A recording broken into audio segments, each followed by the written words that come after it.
ሰላም የኔ ወዶች እንዴት አላችሁልኝ? አለውን እግዚአብሔር ይመስገን ደህና ነኝ። በጣም ከረጅም ጊዜ በኋላ በቪዲዮ መጣሁ። እንደምታዩት ፊቴ እንዳለ ተበለሻሽቷል። ማዲያት በማዲያት ሆኜላችኋለሁ። በቪዲዮ በጣም ረጅም ጊዜ ሆኖኛል። ላይክ እና ሪፖስት ሼር ላይክ ሼር ሰብስክራይብ በቃ ቲክቶክ ላይ ሆነ ስራዬ ቲክቶክ ላይ ሆነ ሀሳቤ ሙላ ቲክቶክ ላይ ሆነ እና ውዶችዬ በጣም ነው የሚያስታውቀው። በዚህ ደግሞ በካሜራ ይብሳል ፊቴ ማለት ነው።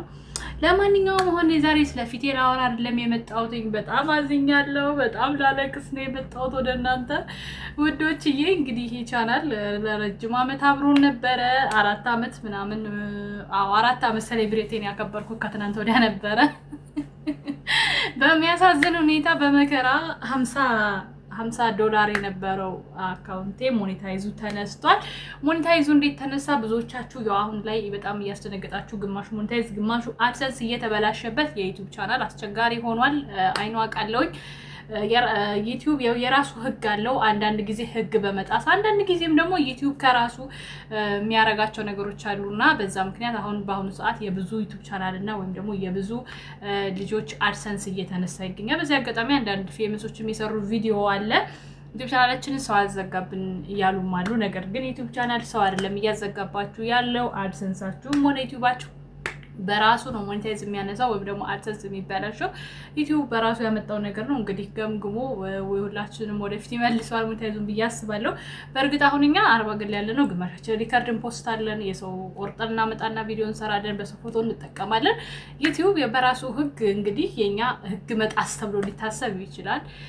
ግን ኢትዮጵያ ቁጭ ብለው በራሳቸው ቪዲዮ በራሳቸው ፎቶ የሚሰሩ ልጆች በራሳቸው ቪዲዮ መጥተው የሚሰሩ ልጆች እንግዲህ ሲዘጋባቸው ወይም ደግሞ አድሰንሳቸው ሲበላሽ ምን ያክል ዩቲዩብ እንግዲህ በራሱ ህግ እየተራመደ እንደሆነ ታውቃላችሁ። እንግዲህ ከሱ ህግ አንወጣም፣ ግን ዩቲዩብ እንደ ሀሳብ ገምግሞ አስተካክሎ እንደሚመልሰው ሁላችንም ተስፋ አደርጋለሁ። በእርግጥ እኔ ያለሁት ሰው ሀገር ነው፣ አረብ ሀገር ላይ ነኝ። እግዚአብሔር ይመስገን የዕለት የምሰራው ገንዘብ ማፈራው አለኝ። ክብር ምስጋና ይግባው ለፈጣሪ። ሲጀመርም እኔ በዚህ ኖሬም አላውቅም። እኔ ዩቲዩብ ብር የከፈለኝም ጥቂት ነው። በ4 ዓመት ውስጥ በ1 ዓመት በ6 ወር ምናምን ዩቲዩቤን ወደፊት በራሴ ስራ ስመጣ በትልቅ ነገር እሰራበታለሁ፣ ትልቅ ጥቅም ላገኝበት እችላለሁ ብዬ ነው ሚዚ ያስኩት ዩቲዩብን እንጂ እንደ ወር ደሞዝ ወይም ደግሞ እንደ ቋሚ ደሞዝ አድርጌው አይደለም። ነገር ግን ብዙ ኢትዮጵያ ላይ ያሉ ልጆች በአሁኑ ሰዓት የግል ስራ የሌላቸው ዩቲዩብን ብቻ መተዳደሪያ አድርገው የተቀመጡ ብዙ ልጆች አሉ። ለእናንተ ትንሽ ማለት ፈልጋለሁ።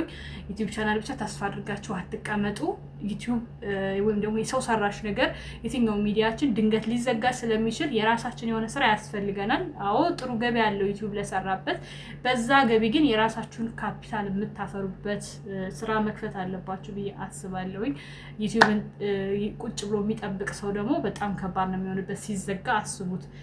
2 ወር 3 ወር አፕላይ ለማድረግ ይጠይቃችኋል። አሁን እኔ 1 ወር ከ6 ወር ነው የቀጠለኝ ይህን ቻናል ኦልሬዲ ተከፋይ። እስከዛ ድረስ ቪዲዮ የምሰራው ቻናሉን ለማቆየት እንጂ ክፍያ አይከፍልም ወይም አይቆጥርም፣ ማስታወቂያ የለውም ማለት ነው። ያ ማለት ገንዘብ አይሰራም ማለት ነው ባጭሩ። እና ስለ ዩቲዩብ ለማታውቁ ልጆችን በዛው እንድታውቁ ስለፈለኩኝ ነው። እኔ መጀመሪያም ግን በእርግጥ ቻናሉን ለማሳደግ ያክል እንጂ ለገንዘብ ብዬ ሰርቼ አላውቅም።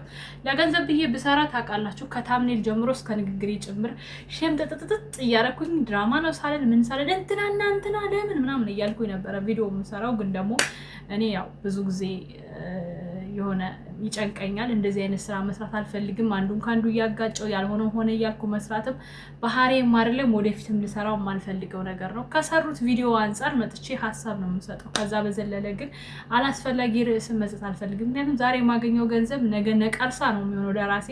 እና በዚህ አጋጣሚ ሌሎችም ዩቲዩበሮች እንደዚህ አይነት ስራ የምትሰሩ ልጆች ኢትዮጵያ መሆናችሁ ገንዘብ አላፊ ጠፊ ነው።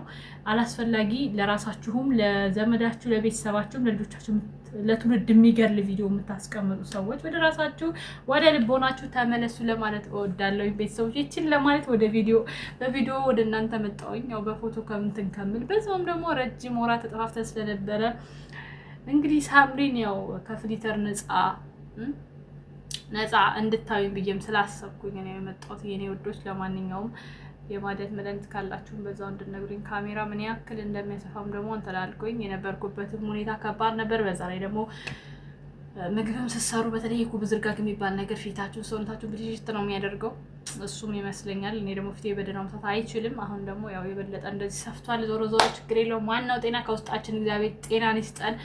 ይሄ ከላይ ያለው ነገር ነገ ሀገር ስንገባ የሚጠፋ ነገር ነው።